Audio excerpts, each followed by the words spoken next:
But fixed the Kalos Elite Four, but just like the Elite Four, the champion, Diantha was also a huge disappointment. I mean, look at her team. Do you see this shit, Scoop? Half her team is weak to Steel, Gardevoir, Tyrantrum, and the devastating 4x weakness on Aurorus.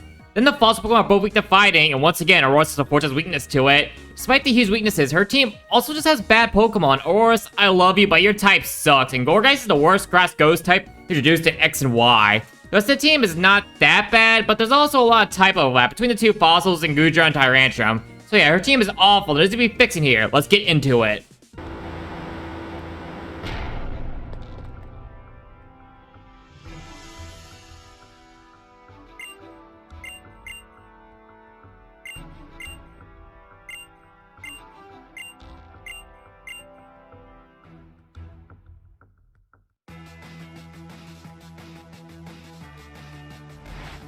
I'm starting off easy. Her Gardevoir, which Mega Evolves into Mega Gardevoir, it's perfectly fine. It's a great A. Stats are amazing. Its move pool is diverse and has good coverage. It's her only Pokemon I say is fitting of a champion. I'm also going to keep her Gujo. What can I say? It's a still legendary of the region, and any train's going to have it. It should be the champion. Or the fucking Dragon-type Elite Four member. Anyway, once she just moves though, Dragon Pulse and Fire Blast can stay. The other moves are changing. Since Fire Blast covers Steel-type Pokemon that resist Dragon types and its Ice-type weakness, I'm going to give Gujo Sludge Bomb instead for its Fairy-type weakness. It's like I can't think of a final move for this thing, and its attack side is actually very good. Final move is going to be Earthquake, since it's a great filler move, 100 power, 100 accuracy move I can't resist. Seriously, it's like the best move in the game, honestly. And I know I don't normally give the Pokemon on these teams items, but since all of its moves are attacking moves, the Assault Vest to boost its monster special defense, oh my god, that'd be horrible. That's why I'm doing it. Because the champion's supposed to be annoying and difficult. Right, Cynthia? That's it!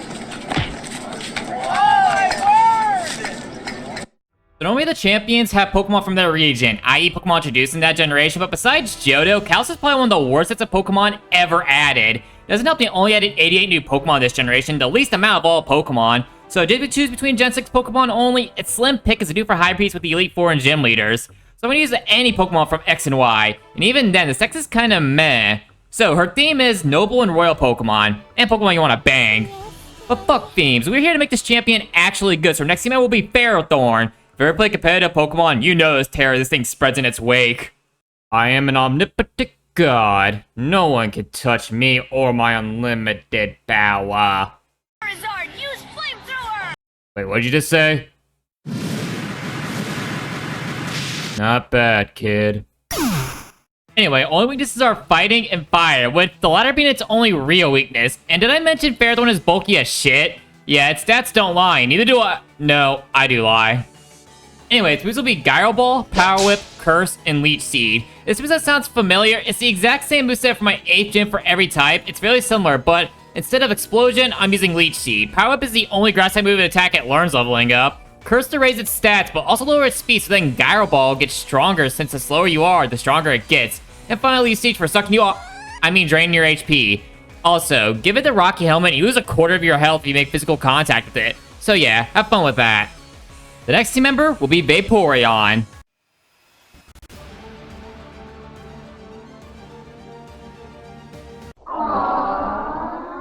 I know evolutions are a cop-out decision, kind of like Star Pokemon, but honestly, I am short on options to get Pokemon. Also, with Water Absorb, it has an immunity to water-type attacks, but it also can't do anything to water types. Burn that bridge when you get there. Moves will be Scald, Ice Beam, Shadow Ball, and Aqua Ring.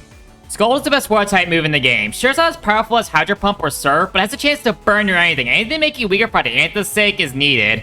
Ice Beam says water types with Ice-type coverage is good, so that up a good bajillion times. Shadow Ball for coverage, and finally Aqua Ring. My reasoning for Aqua Ring is because I'm going to give Vaporeon leftovers. Since Vaporeon's rather bulky Pokemon, having double healing plus force will be a great install-worthy combination.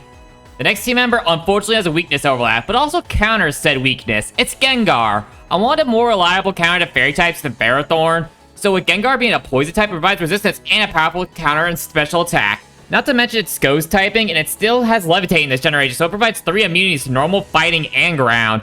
And Gengar has the ability to learn a lot of different moves. Speaking of which, Shadow Ball, Sludge Bomb, Dazzling Gleam, and Energy Ball. Shadow Ball, Sludge Bomb for Sab, Dazzling Gleam to deal with this dark type weakness, and finally Energy Ball for added coverage. The item I'll give it is the Expert Belt. The Expert Belt boosts all super effective moves, and given Gengar's diverse move pool, it's a good chance to have something super effective against you. 5 Pokemon already down. Let's get to our final team member.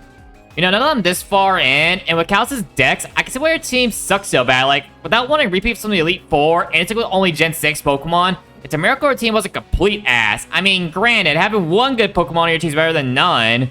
So for the final team member, I'm kind of lost for options. So I had to go back to Gen 5 with one of my favorite mons, Crocodile. Moxie raises your attack when you get a knockout. Moves will be Earthquake, Crunch, Thunderfang, and Brick Break. Earthquake and Crunch for stab, kind of obvious at this point. Thunderfang is a useful coverage against that water type weakness, and finally Brick Break for its ice type weakness. And it's just good coverage to have. And that's our final team member. And that's it. That's how I would fix Diantha. I'm curious what you think. I imagine you guys will have some suggestions of what you would do differently. I'm interested though, since this region does have some good mods, but a lot of them either have a lot of type overlap or other important fights already have them. I didn't want to reuse them. Also, sorry this video is short. I don't know how long this will be. It's just one team. I had to guess it's probably around the 4 to 5 minute range. Or maybe on the shorter end, under 3 minutes, but I doubt that. I wrote this entire script before I started making any of this video. Speaking of which, I'm interested to hear what you guys want to see in the future. Leave me suggestions. I'm open to them. Doesn't have to be Pokemon related. Because I'll be honest, I have no idea what to do right now. That reminds me, shout out to Rose Supreme for his suggestion. That I can't talk. Well, enough stalling this ending. Hope you all enjoyed. Like, subscribe, comment, see future other bullshit, and I'll see y'all later. Peace, bitches!